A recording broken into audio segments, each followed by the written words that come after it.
what's up everybody? True Boxing here. Thank you for coming back to get hit with the truth. Today I'm continuing my 2021 year-end top 10s heading into 2022, and this is my number 4 Super Bantamweight at 122 pounds, former unified champion Daniel Roman. Roman dropped one spot from being number 3 last year, at the start of last year. And he didn't have a overly exciting 2021 as he was trying to secure a big fight. He was coming off of a 2020 that he lost his unified titles in an upset to Murajan Akhmadaliev by a close split decision. He did not fight the remainder of the year in 2020 I take that back. He actually switched over to the PBC for his promotion, and he ended up fighting at the end, but had a questionable decision victory over Juan Carlos Payano, and one of my most controversial decisions of 2020. And he didn't look great in that fight. So heading into 2021, it was about reestablishing himself so he can move into a big shot. Well, he just decided to stay busy, and in May he took on Ricardo Franco, and it was a competitive fight, but Roman outworked him, got a clean 10-round unanimous decision, and stays on path for a world title shot.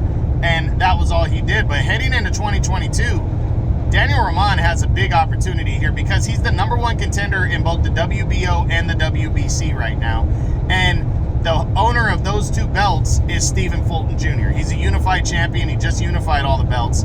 And they are both PBC guys. The only thing that would get in the way of Roman cashing in on his title shots are if the WBO and the WBC decide to not mandate him right now, and Stephen Fulton is allowed to make a deal with Murajan Akhmadaliev to determine an undisputed champion at 122. But I'm leaning towards, because that's crossing the street for both guys, and both guys have mandatories due, I'm leaning towards you're probably going to see Roman fighting Stephen Fulton Jr. for the unified Super Bantamweight Championship of the world. That's what I think. Now, Roman, let's look at his stats. He's 31 years old.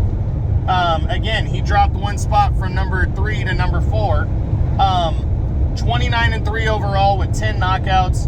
And again, he's currently the number 1 contender in both the WBC and the WBO. So the question is he going to get that title shot early in the year or the second half of the year?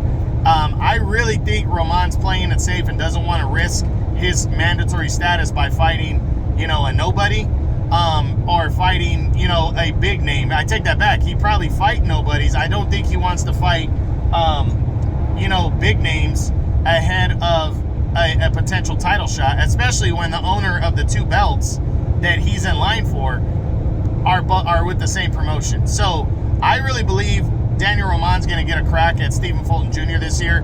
If he does, I don't think he's going to beat Stephen Fulton. I think Stephen Fulton's on another level. I think Fulton is going to outbox and outclass Roman. But Roman is a veteran. He's been around, and he's a good boxer-puncher. He might be able to pull off the upset, and he's definitely going to I think he's definitely going to get the opportunity.